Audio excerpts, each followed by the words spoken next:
in all fairness, I would say the amount of scrutiny that's on a police officer nowadays is totally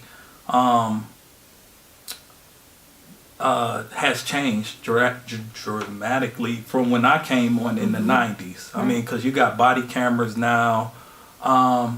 So yeah, the scrutiny of a police officer today is very intense.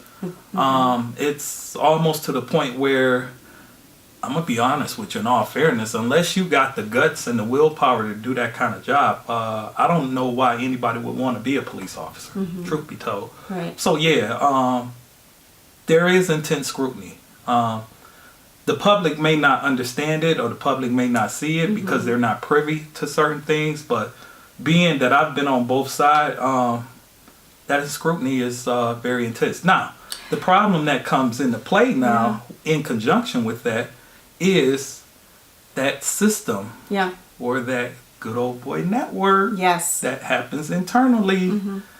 We can go deep with that one, you know. So Well, I guess we'll come back to that. We definitely want to do a part 2 on this. We definitely want to do a part 2 because, I mean, last year there was a lot of protests. Remember I said it's very political too. Right. You know how politics is.